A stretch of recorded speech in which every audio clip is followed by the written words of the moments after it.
Ripple is still busy in its case against the SEC and we don't know who will win that. However, the SEC thinks it will actually win. What are the recent ongoing events that could make this outcome possible? And why is there reason for hope for Ripple? Stay tuned till the end of the video to find out. But first, we are giving away 50 XRP coins at the end of the month to one random subscriber to start on their XRP journey. All you need to do is to like the video, subscribe and comment your thoughts on XRP in the comment section. Welcome back XRP Army.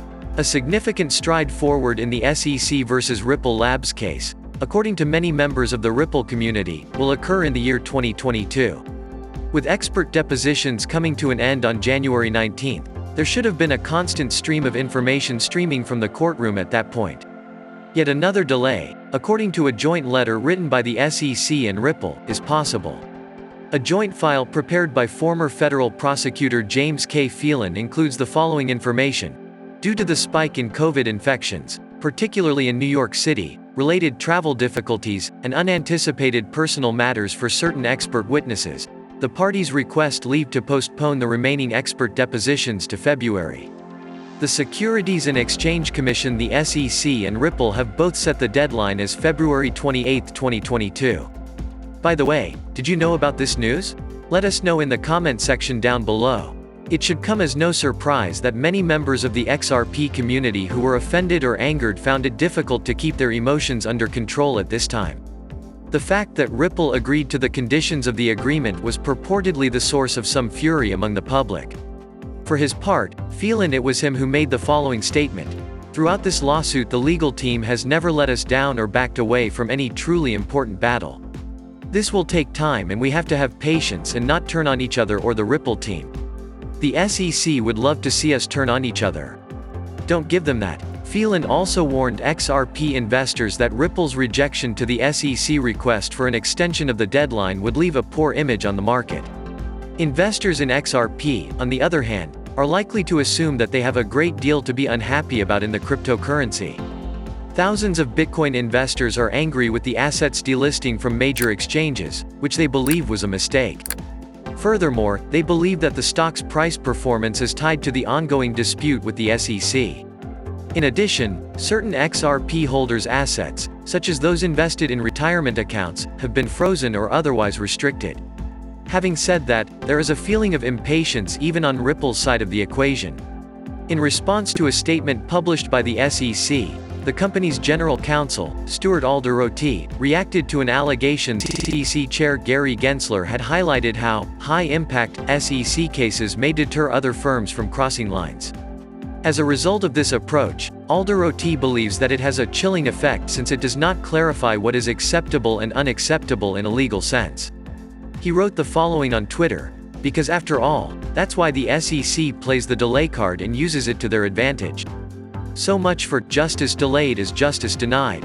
How about publicly committing to moving the Ripple case as swiftly as possible with no more delays? It is our opinion that Ripple will emerge triumphant from the current circumstances, which is rather thrilling. Alternatively, the SEC does not share this viewpoint and has stated that it expects Ripple will really lose the lawsuit. Comment, XRP Army, if you believe Ripple will win the case. In addition, the news on the court case does not stop there, it continues on. After being granted access to some of the documents that Ripple has been battling to keep secret, the Securities and Exchange Commission has been ordered to hand over some of the documents that it has been fighting to keep secret, including a draft email by former director William Hinman on the cryptocurrency Ether. For the last few months, Ripple has been seeking several documents maintained by the Securities and Exchange Commission that it believes may be relevant to its case, in which it claims that the watchdog failed to provide reasonable notice. Among the papers is an email with a draft of the speech that Hinman notably delivered in 2018, in which he argued that Ether is not a financial instrument. According to Judge Sarah Nett Byrne of the Southern District of New York, after hearing arguments, she ruled in favor of the payments company, granting it access to some documents, such as the email. But the court declined to provide Ripple access to other data, stating that they were protected by the deliberative process privilege and so could not be made public, DPP. To put it simply, the DPP is a common law notion that prohibits evidence detailing the process by which a government agency arrived at a certain decision or executed a specific policy from being disclosed to third parties. Do you agree that this could be great news for Ripple? If yes, then make sure to like this video. The SEC has stated that DPP offered enough security for the email transmissions. According to the court's decision, even Hinman himself confessed during a deposition that he was merely expressing his own personal ideas when he said that Ether was not a financial instrument. The decision of Judge Ned Byrne said that, the personal views of agency employees are not protected by the privilege unless they bear on the formulation or exercise of policy-oriented judgment. Although Hinman and the SEC admit that agency staff discussed his speech, it appears that this speech was merely peripheral to actual policy formation, and not an essential link in the SEC deliberative process with respect to Ether, she added. A number of people in the digital currency business took Hinman's speech, which he gave while acting as Director of Corporate Finance at the Securities and Exchange Commission, to be a formal the SEC position on the subject. When asked about it in an interview several months later, the SEC chairman, Jay Clayton, said it demonstrated that the SEC was providing market guidance. The next year, Hinman modified his tale, stating that he was only sharing his view on the market at that time. Other information, such as notes between the SEC and Ripple and discussions the business had with other regulatory bodies concerning digital currencies, were refused access by Judge Ned Byrne, who ruled against Ripple's request for access to such materials. Ripple has been accused of performing an unlawful securities offering since December of last year, when Jay Clayton, in his final act as head of the Securities and Exchange Commission, made the accusation in his final act as chairman of the SEC. Although each side has achieved little tactical victories in their debate about whether the SEC gave Ripple with sufficient notice, no one has emerged with a significant tactical edge. It has been disclosed by individuals close to the case that the trial would take even longer since the expert discovery in the case is anticipated to be pushed back by 1 month due to the Omicron variants, as reported by Fox Business. The principle of fair notice serves as the foundation for the entire case of Ripple.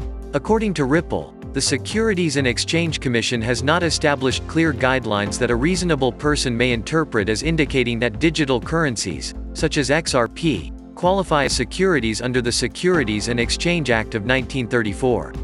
It bases its stance on the precedent set by all of the digital currency lawsuits that the SEC has brought before United States courts, many of which it has won. A surprise move on the part of the SEC was its recent request that the court take into account a previous case in which the SEC had succeeded over the opposition. According to the watchdog, John Fife sold $21 billion in penny stocks without being registered as a securities dealer, and the complaint was filed against him. It was discovered that Fife had not done so. The same manner that Ripple claimed that there was a lack of fair notice, Fife contended that the word dealer may be interpreted in a variety of different ways. The Securities and Exchange Commission, on the other side, was triumphant.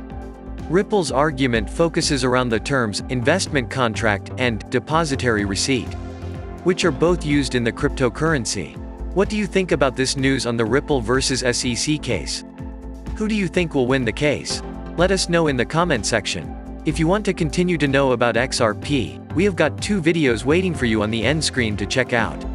Make sure to subscribe and give us a thumbs up. Thank you so much for watching. See you in the next video. Kindly note that prices of cryptocurrencies frequently change, so by the time you watch this video, it might have changed to a whole new value. The information provided in this video does not constitute investment advice, financial advice, trading advice, or any other sort of advice, and you should not treat any of the content as such. The content in this video is for educational purposes only and hence should not be considered financial advice. Do conduct your due diligence and consult your financial advisor before making any investment decisions.